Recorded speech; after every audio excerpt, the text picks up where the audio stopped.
to Masculinity Unmasked podcast with hosts Max Wilson and Greg Stein. Okay, hello and welcome everyone to another episode of Masculinity Unmasked, the fortnightly conversation that delves deep into what it means to be a man in the 21st century. So, as always, I'm joined by my co-host and fellow coach, Greg Stein. Hi, Greg. Hi guys, how's it going? Hey, good, thank you. And this evening, we're very fortunate to have with us a certified strength coach, Steve Barrett. Hi. And hi, Steve. And the topic for today's conversation is from chaos to culture, leading without losing yourself. So, Steve, thanks very much for joining us this evening. Do you want to start by sharing a little bit about yourself and the sort of work that you're involved in? Yeah, sure, I'd love to. I'm Steve Barrett. I work with fast-growing businesses and I help them to build effective leadership and sustainable cultures within their organizations through the positive psychology way and the whole world of strengths, ideally. And then prior to that, I had a 30-year career in leadership, so various roles up to operations director, different sectors, and different sizes of business as well. Wow. There's a lot there, which is really interesting already that I just want to dive in and unpack. Um, and I know that just before coming on here, we were talking about your story that got you here in the first place, your story from chaos to culture, your story of losing yourself. So I would love it if you're happy to do that, if we could delve into that story a little bit and start there. Yeah, I'm happy to share. I guess it's been ups and downs is probably the best way to describe it. So I've had highs. I've had a successful career, but there's obviously quite a few low points within that as well. So including, at the age of 30, I was bankrupt. So I've had bankruptcy. I bounced back from that. I've been made redundant before, and I bounced back from that. And again, I've experienced some, challenges in personal life as well, and again managed to bounce back to where I am today. Mhm. Wow. Powerful stuff. Powerful stuff. Steve, I love the story that you had. And it made me really think about being reborn, you Mm. know. So from the data that I know, when it comes to redundancy, men are twice as likely to be made redundant, and they find it a lot harder post 40, we could say. But can a man be reborn professionally and personally after hitting rock bottom? So, where did you find the strength? What did you use to bounce back from that? Um, I think you've got a choice, haven't you, in those situations? I think you have to make an active decision about are you gonna bounce back or are you not? I guess it is tougher for guys, and I think that's a whole thing about, this whole male culture that we don't show our emotions, we don't talk to people, we don't seek help, because it's I think particularly the generation I'm part of, it just was that, that's the way it is. You just, you get on. But I think for me, it was a case of it was always a conscious decision that, when you get kicked down, you've got a choice. You stay down or you get yourself back up. And I think by focusing on getting back up and believing you can get back up, then guess what? You get up and you get up pretty quickly. Mhm. Absolutely, Mhm. Yeah. absolutely. There's so much noise even now, right? Around toxic narratives around masculinity. But you were saying, that generational piece for you. I, and I appreciate you just got back up. But how did you quiet that noise and move through that pain? I mean, bankruptcy, redundancy, that must have been really painful experiences. What was the what was the process for you there? Was it a Yeah, challenge? I think it's tough. It's tough. They're tough situations. I mean, I think particularly the bankruptcy. When I'd always done all right. From the age of 18 and working up to 30. Worked hard, got a fairly good salary, fairly good position by that age. Had my own business. I think the first thing that I did, I had to own it. That actually it was my fault that I was in that position. It was mistakes that I'd made that put me in that position. And I think when you take ownership of something, then it makes it a learning experience, but then it does make it a challenge to come back because you don't want the odd mistake in life or the odd low point to define your whole life. So I think that was probably the driving force. And then there's just self-belief that, I can come back from this and I can come back stronger and come back as a better person as well. Mm. Wow, that's amazing, Steve. That's such a great answer. So, when I think of redundancy and I think of some of these aspects that you talk about, I think of almost like an identity crisis, and I think men all have that. So, what are those aspects? What are those things that can trigger an identity crisis? Is it loss of routine? What other sort of things sort of lead into that? And is this common ground amongst men?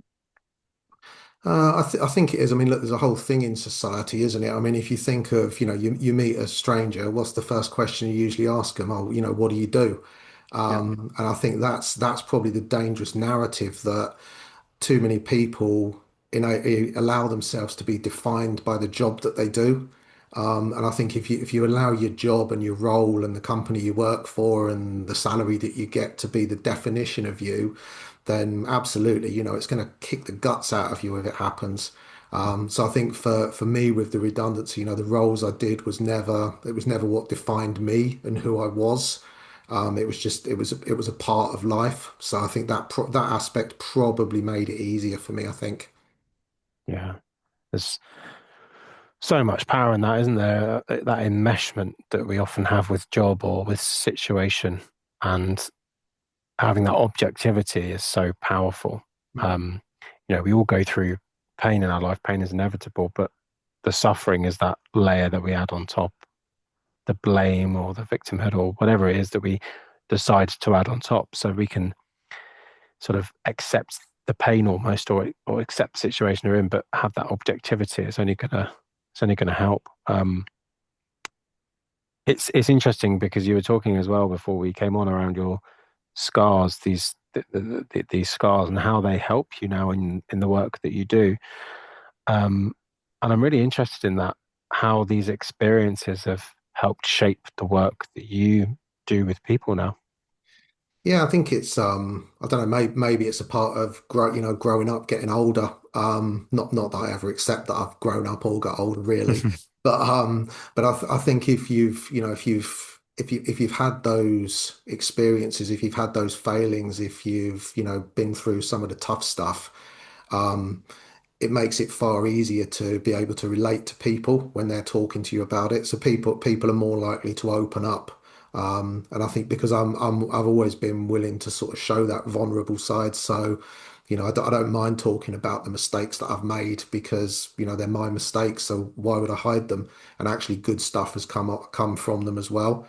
But it definitely helps in the work that I do with businesses now because I think, if I'm going into businesses to coach people, to support people, it's far easier to do if I'm speaking the same language, if I can, when people are talking about the pain points, if I can empathize with those pain points because, I've seen there, I've been in those same trenches, I've taken those same knocks, I've faced that same stuff that they're facing, just makes it far easier to relate to. And I think, coaching's all about building trust, isn't it? And Yeah. it's a good way to build trust if you're talking to a guy who's, they've been there too, but, he gets it. Mhm. Mm. Yeah. Really, really interesting.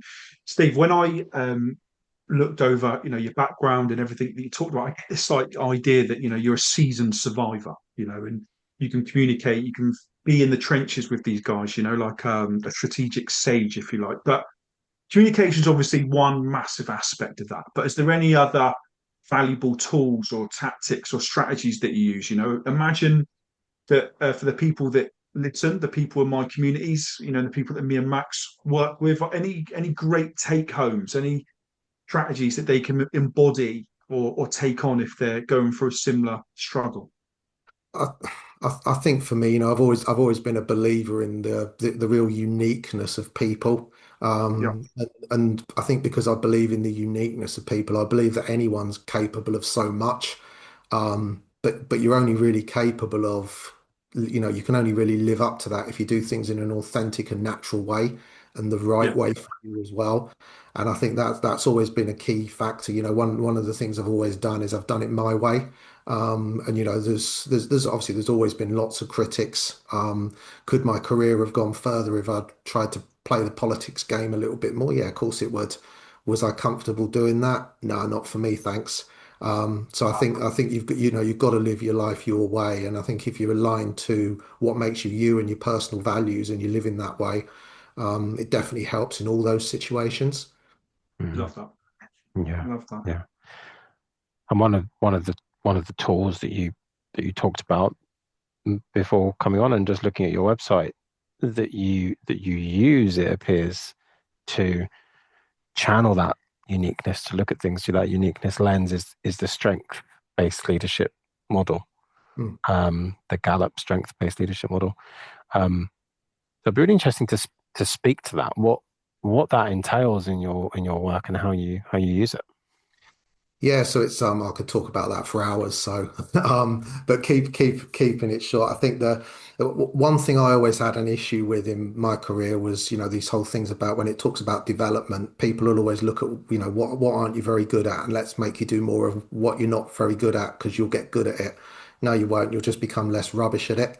What the whole strengths thing is right. Let's identify what makes you that inner superhero, and then let's help you, really own those talents, turn them into strengths and work with it and do it more. And when people do it more, there's a couple of things that happen. A, they're more engaged in what they're doing because it's completely natural, and they get much better results. And if you're engaged in something and you're getting better results, then literally everyone's a winner with it. It's such a powerful tool, and it's not just about work. Clients that I've worked with it in the coaching, they'll although we'll be talking about work, they'll report about how it's changed their personal lives as well, whether it be relationships at home, just relationships in life, because you're the same person, aren't you? It's not like you Mm. become you're not like Superman in the office and Clark Kent at home. It's the same in a person. And I think helping people to connect with them true selves and their best self and just bring their best self into every situation. That's why I love that tool so much. Yeah, that's amazing. Mm. That's amazing. Steve, so imagine, how do you go about assessing this? Is it a questionnaire? Is it, do you get to know them? Do you get to shadow them? Talk me through it. So, 'cause obviously that's going to be a big part, isn't it? Is getting them to open up, getting them to be honest. When you're talking about strengths and weaknesses for a guy, that's quite difficult stuff. So, how do you go about that? How do you get them to open up? Yeah, so there's an assessment which people take, which produces an individual report of the full 34 themes in the right specific order for that person. So that kind of gives a basis to it. But one of the things I always try to do first if I'm engaging in coaching is work out what it is the person wants to achieve before they've seen those strengths, because the strengths don't define what you can achieve. It's just about how you achieve it and the best way to achieve it for you. And I think by doing it that way, it's a case of, whatever the goal is that the person wants to go at, we have that goal. We just then have all this rich data and this rich knowledge that we can really work with to help them achieve that goal in the best way for them. Yeah. Straight down what you just said there, that they don't define what you're achieving, but how you go about doing it. And I think that's so powerful, isn't it? Because a lot of the psychometrics tell us the type of person we are and how we work best. I'm thinking, like, for example, disc profiling. Some people that are really analytical, some people that are more influential. So we can channel that in teams, which is a large part of your work, right? Hmm. We can help facilitate change and drive that forward on a larger scale than just the individual level. So I'm really curious, because I don't think we've had someone on yet who does that sort of work at that wider level, that organizational level. So I wonder if you could speak to this work on that level. Yeah, so it's I think the way I kind of look at it in its most powerful, if you think about how things are in the workplace, typically and traditionally, the leader will create a team of people that are just like them because they think everyone's got to be the same, and you're either good or you're bad. It's like, this is what the leader looks like. We need people that look like that. Actually, that's rubbish. It doesn't work that way. The whole thing with with the strengths-based approach is you look at difference as a positive thing. So actually, you want people that are completely different to you because it complements you. So, I bring these strengths to the table, you bring those strengths to the table. And then you've got, the whole team dynamic. So it's almost like people look at that guy or that girl across the office and go, oh, actually, they're great in this way. This is their A game. That's what they bring. I could do with speaking to them now because, they'd probably be a great person to work with me on this or to help me with that. And that's where it becomes so powerful. So it actually has positive impacts around even things like DEI because again, it's that whole notion that, difference is a good thing, not a bad thing. Yeah, yeah, Yeah, yeah, that's And you awesome. imagine a team of people, where you've got this team with diverse talents that are, aligned and all working in their most effective way individually, but also in an effective way collectively as well, yeah. and getting recognised by or, recognised by the leader for, using their individual strengths. So guess what they do? It's like, they want to do it a little bit more because, they'll play with it more, they'll push it more and Mm, then you've got this real super team mentality. mm. That's amazing. I loved what you talked about goal setting, and it's interesting here. We're all coaches. We're all had our moment of being rock bottom, if you like. While everyone's story is different, I resonated with sort of a lot of the stuff that you said, Steve. And with that comes grit, and this this idea of like future time perspective. I love that idea of how when you understand where you want to be, it helps you understand a little bit more about the now. And why you act, why you're driving, why you're doing this, why you're feeling. So how did you get yourself out of that hole, Steve? How did you get yourself out from being rock bottom? Obviously you can't lead others down a path unless you've walked it yourself. You found something out. You worked something out about dragging yourself out of bed, getting yourself through this. Talk me through that goal setting, that future time perspective. Imagine that someone who's listening to this is going for a hard time. How do you think about their goal in the future? Um, wow. Yeah, I think there's a few layers to it. I think the most important one is knowing where you want to get to and what you want to do. And I can Yeah, remember at that point, at that point when I was at my lowest, it was a case of, I couldn't even have a bank account. And not a proper bank account. So everything, you're dealing with everything in cash. My car was off the road and I couldn't afford to get it fixed for 6 months. So I was, even having to leave work early to get on the train before there were ticket inspectors because it was a case of eat at daytime or pay for the train ticket. That's kind of how low it was. But when you got this vision of, I'm going to come back, what I wanted to, this is what I want to achieve, this is where I'm going to get to. It's almost what pulls you forward. So the decisions that you make, and it's not yeah, about, all this thing people will say, oh yeah, you just pull yourself up, you dust yourself off. It's that BS. Sometimes you can't walk forward, you've got to crawl forward. And it's like little incremental steps. But I think by having that goal of where you want to get to, when you're making decisions, you kind of the decisions you make will be pulling you towards that goal rather than just random short-term decisions. yeah, And then probably the other bit that I'd say is if you think about decision making, one of the best ways to get out of this paralysis that can happen when you've got to make decisions is, the only wrong decision in life really is one that's not aligned to your values. So if what you're doing is aligned to your values, then it's the right decision because that future's not written yet. It's down to you to write that future and kind of how you feel about it. If you've got the boldness to make decisions and push forward, then love that. pretty damn good chance of achieving it. Mm, Absolutely love that. I had something similar. I was coached myself, and funny enough, Steve, you remind me so much of the guy who coached me. But for me, when I was sat down and I was rock bottom, he got me to draw out my life as a movie. He told me to be not just the main character, but the director of it, where you want to be in 1 year's time, 3 years' time, 5 years, 10 years' time. When I knew where I wanted to be and what I wanted to have, I could create a roadmap. That was the strategy, is knowing what I needed to do to get to this position. And again, that's great fitting into what you're talking about aligning with values and etc. But yeah, I love your story and I resonate with a lot in there, you know. And it's interesting. We're all sat here as three guys. We've all had our own unique stories in bounced back. You know, what's your thoughts on that, Max? Mm. Any of your thoughts on that goal setting? Yeah, I mean, I think the what just struck me about your story, Steve, is just your vulnerability, right? Your openness and authenticity when you're talking about your story, and there's such power in that modeling of vulnerability. So I just want to acknowledge that. Um, and I'm curious, sort of, how you bring that to that team level work that you do. So, um, and this kind of ties in with goal setting, because we can think about goals, we can think about where we're headed in an organization, but the people part behind all of that, the vulnerability, the authenticity, that's the fabric, that's the glue that binds everything else together, right? So you're having to hold the two together, this goal setting, this moving forwards, but also the people part. And I'm curious how you do that.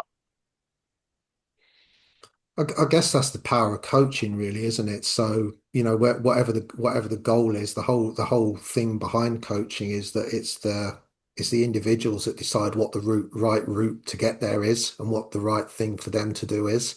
So I think that's probably the main bit. But Mm. I guess again, I try to, and this is probably what you picked up on the vulnerability bit. I try to come across as like normal as possible. Yeah. And I think that's the main bit to me. I've always been quite sort of down to earth guy.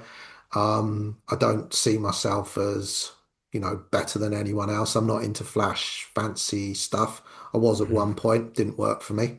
Um, but as I say, I think because of sort of showing up and just trying to relate to people is an important thing. And it's one of my core strengths. We've got relator as my number two strength, and it is I will be an open book, and I will try and form good relationships with people. And I think that level helps because people do tend to, and have always tended to sort of open up to me, because I create that safe space for people to do that and without judgment. Love that. Love that.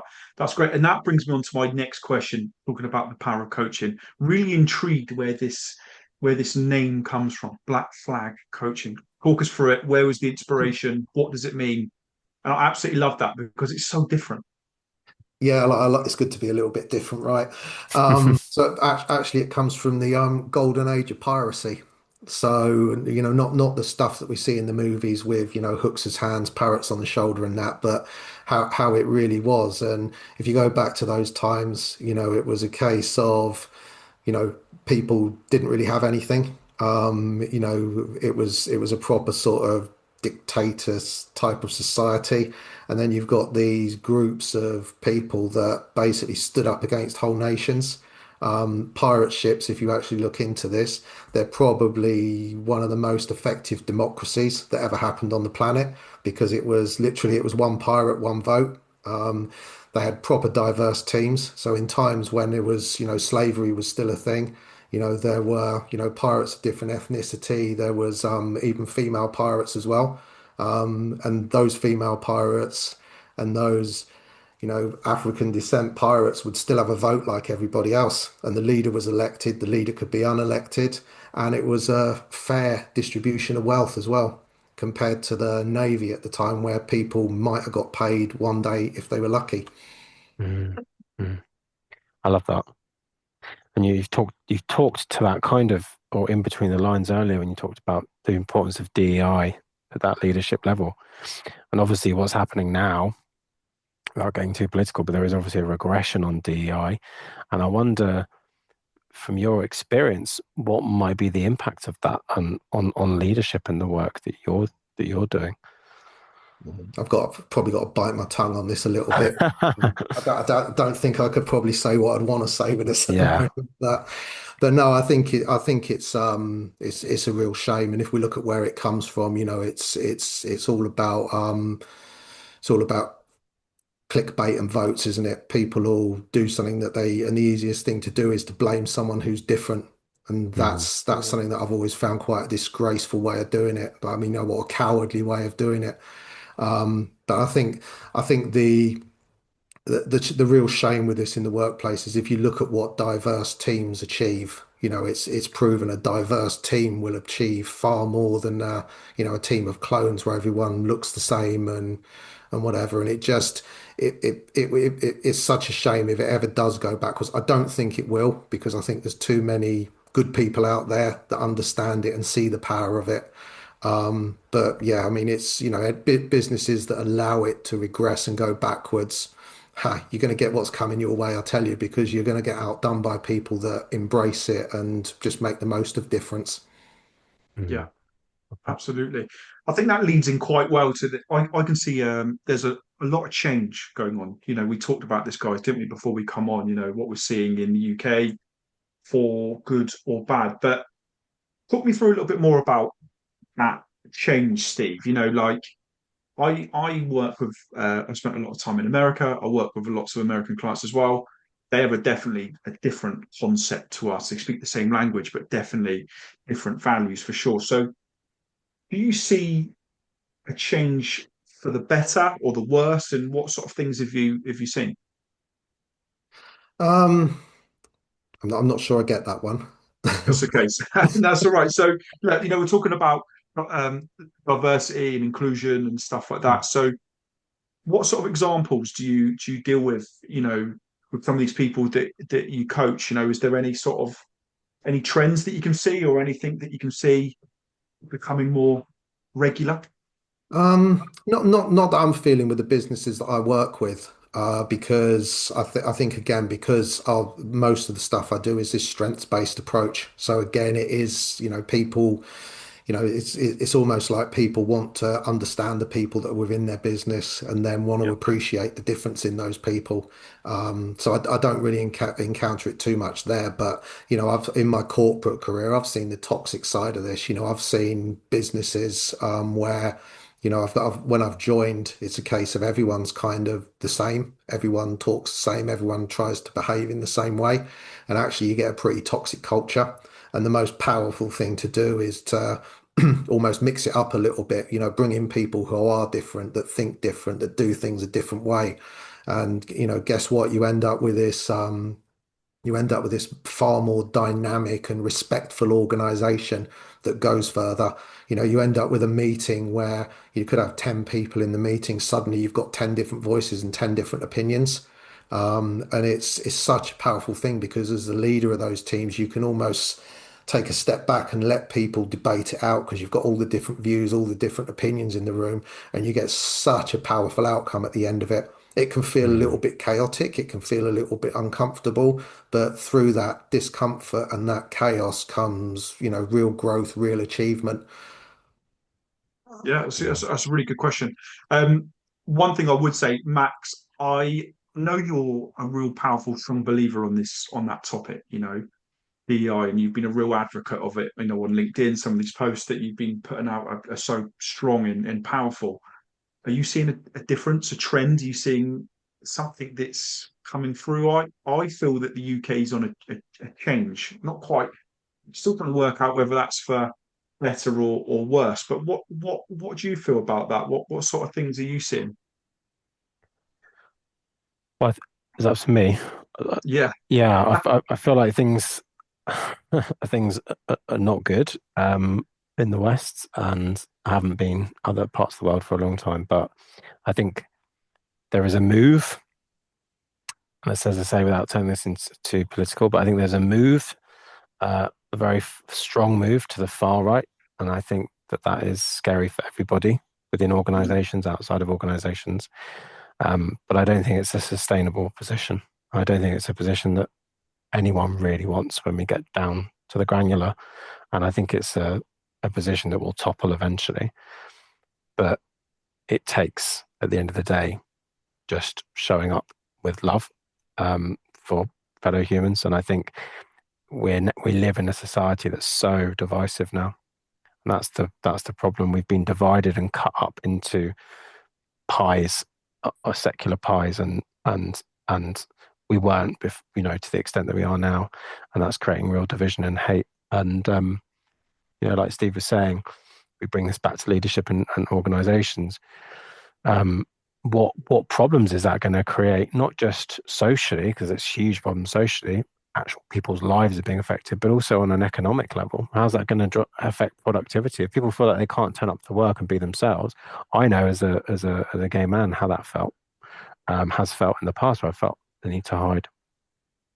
And if you can't bring a full self to work, or if you can't lead being a full self, yeah, then that's going to create real problems for the economy as well. So I think this isn't just a social issue, which is what some people think. It's not just a political issue. This is an economic issue. This is a systemic issue. So um, it's really interesting what Steve said today around how leadership and DI are so interlinked, and the Absolutely. challenges that can be created from that. Yeah.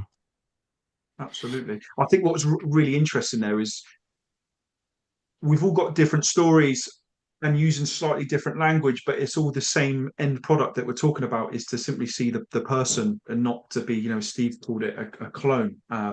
Yeah. And I know that's what I'm sensing about this change that I'm talking about. There is something happening for sure. And I think that what really shone out to me, Steve, when you're talking about is looking at the person uniquely, not as a product or a cog, if that makes sense. And Max, I love some of these posts and how strong you're feeling about this change. And yeah, I think it's admirable. But that's a much deeper subject to talk about. But I think we're all on the same page with that, Yeah. which is interesting. Yeah. So Yeah. And like you say, that's a whole other conversation we can have. But I think it's a really important one to the topic that we are talking about. Um, so we could talk for another hour or 2 hours, and this is such interesting topics, but we are coming to time. And so to wrap up, we've gone in lots of different areas there around DEI, strengths-based work, authenticity and leadership, your personal journey, Steve. And I just wonder for those in leadership who are leading teams, those that are heading up organizations, um, who maybe are facing resistance to change or are thinking about change and how to move teams forward. What key takeaways we can give to those listeners? So I'll start with you, Steve. I think the starting point for me is understand yourself. So understand your own strengths, understand your own values, understand what you want to achieve, but then put that same effort into understanding the same things about other people within your team. Love that. uh,